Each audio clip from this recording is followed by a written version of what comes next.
Welcome to Julie Whitney Scott Presents Let's Talk Theater, a Mind for God production sponsored event, heard only on WGRN LP 94.1, the Green Renaissance Station. Let's Talk I'm your host, Theater. Julie Whitney Scott, and I'm back with our full lineup. And I want to start off this first season with introducing you to a young lady that I met in the theater world.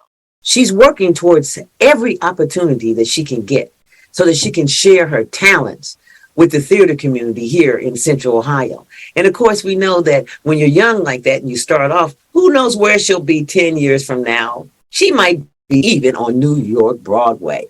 I want to introduce to you, my audience members out there, Miss Maddy. Hello, Maddy. Hello, everybody listening. Thank you for being with us today. I want to start off with you.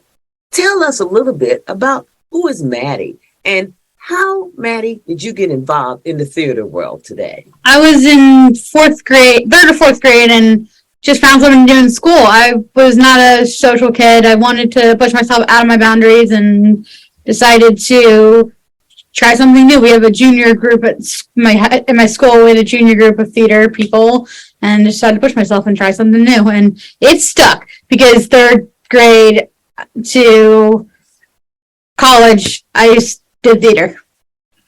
I've made some of my best friends from it. I had lunch with one of my really good friends today, and he's one of my theater best friends. How did theater help you? Did it help you in any way when you were a young child when you first started in it? I was as shy as crazy. I would not talk. I had social anxiety and other things. And it just helped me push me out of my comfort zone. It's pushed me to try things, other things like singing and a cappella. And then it's pushed me to get out of my comfort zone and meet new people. How important is it, Maddy, that you think the theater plays in helping young people to, like you said, try new things? The theater really helped me, but I think it can also help anyone who's looking to try something new. For me, it got me out of my comfort zone. It got me to some awards. It got me a Director's Award in my senior year of high school. It got me the Golden Screw, which is our senior award. But it also got me multiple scholarships for different schools, for colleges. It got me Ohio State, Cincinnati. It got me Dayton. It got me so many different colleges. I chose Cincinnati for the theater program, but it got me multiple schools. It gave you opportunities, it sounds. Mm-hmm. It got me opportunities, but it got me a lot of other things that I never thought I would have. So what's the last project that you worked on?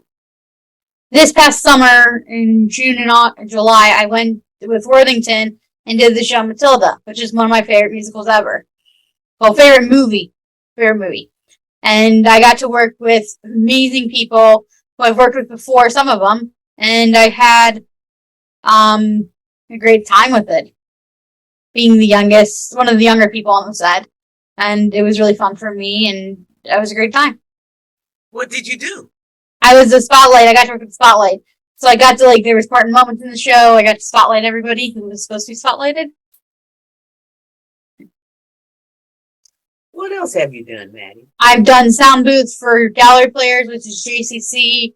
I've done tech lighting and sound, and my favorite stuff is backstage, but I like to be behind the scenes because we don't get recognized as much as we should be.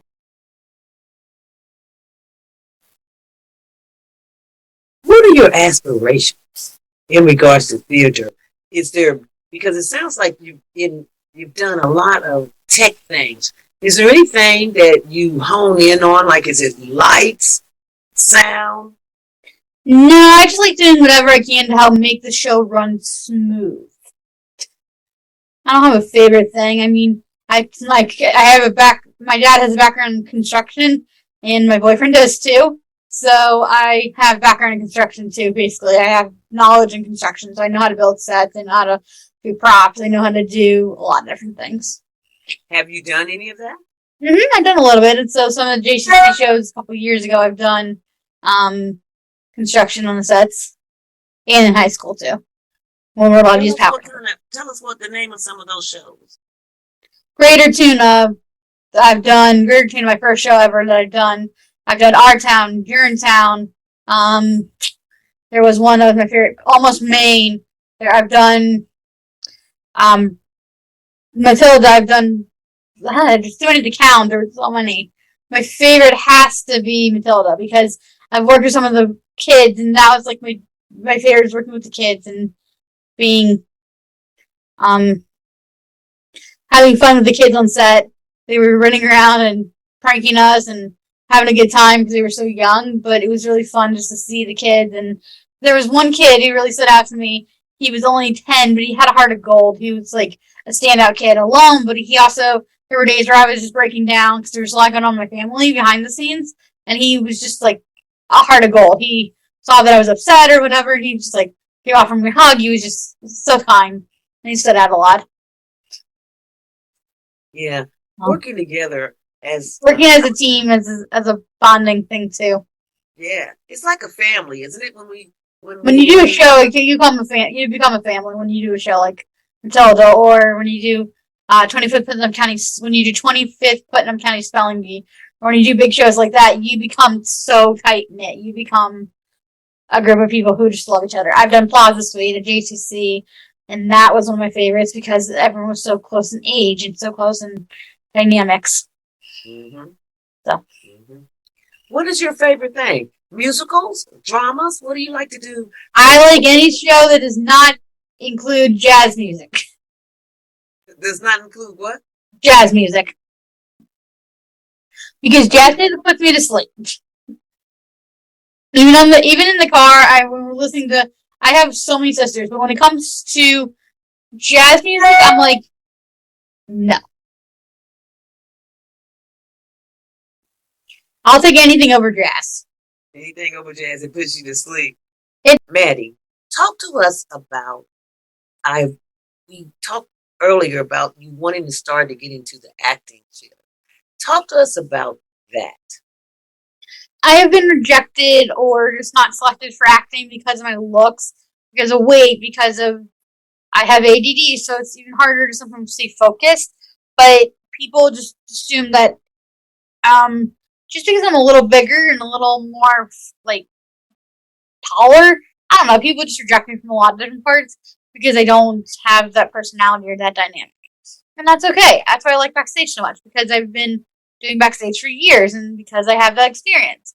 And that's okay. I've had stage manager experience. I have more backstage experience. But it's okay. I'm trying to get in the acting field, but people don't see people with disabilities as people don't see people with disabilities as humans half the time.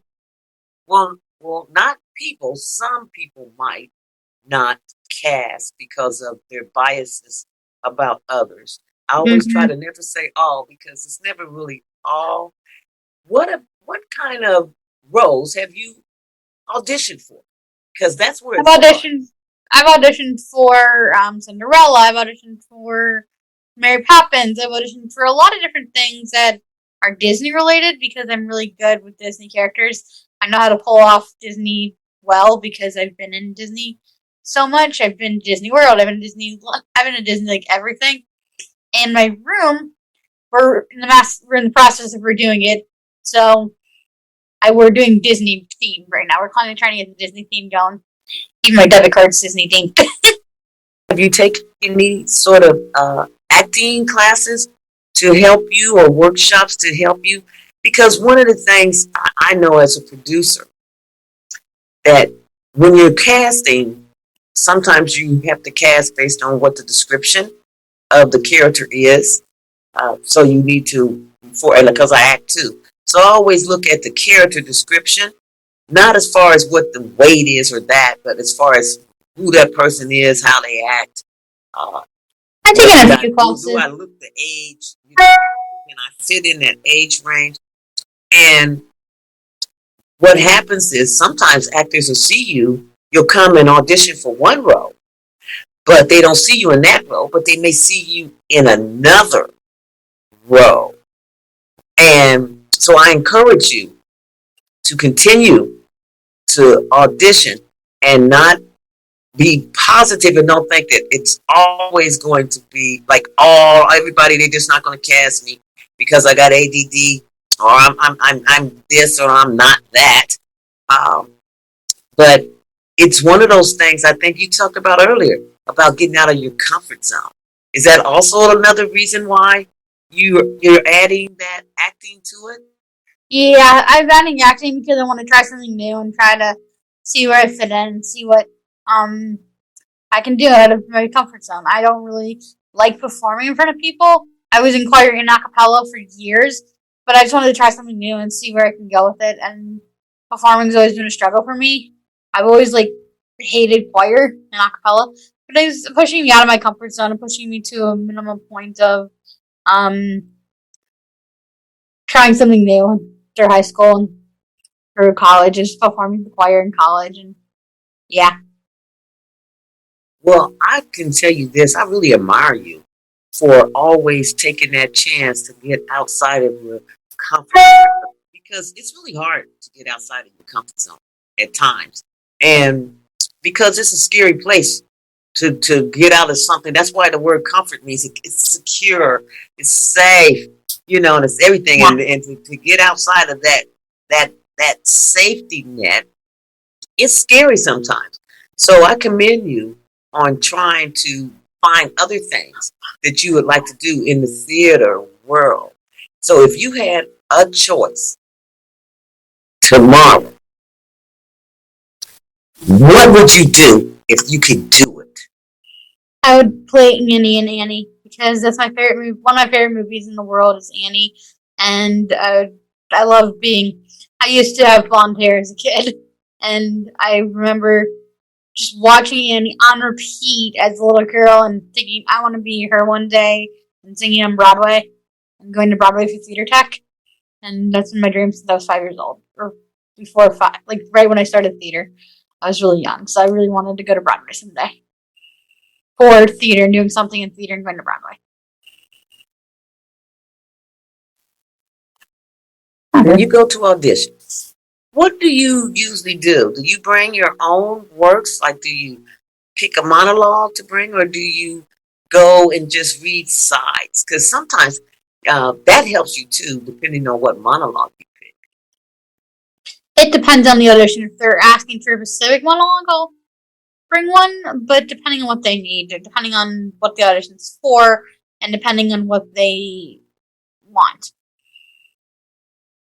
What's your favorite thing to perform? If it's a musical? Well, which one? What do you like? I want to talk about when you go to an audition. What would you present? What have you presented? The directors, what song do you like to sing the most? For musicals, I wrote this song at 9 years old, and for King, I go to sleepaway camp for 15 years, and I wrote this song at 9 years old, and now it has become a camp staple. We hear it at every song session, every bonfire, and I hear the kids in the recording studio rewriting it, and now every single musical audition, I would sing that song that I wrote at 9 years old, and the song just has crippled lyrics, and now it's a camp staple. And then I also maybe sing Annie, or I'll sing something that I like. I sing a lot of music. And for monologue auditions, I do a script from one of the scripts from Annie. Well, before we leave, I always ask my guests to give a word of encouragement to my listeners. What would be your words of encouragement to someone that has a disability but wants to make it in the theater world? What's your encouragement to them? Try your best and your time will come. All right, that's short and sweet. Thank you, Maddie, for being on Let's Talk Theater. And I hope to see you out there on the stage somewhere soon. Thank you. Welcome to Julie Whitney Scott Presents Let's Talk Theater, a Mind for God production sponsored event, heard only on WGRN LP 94.1.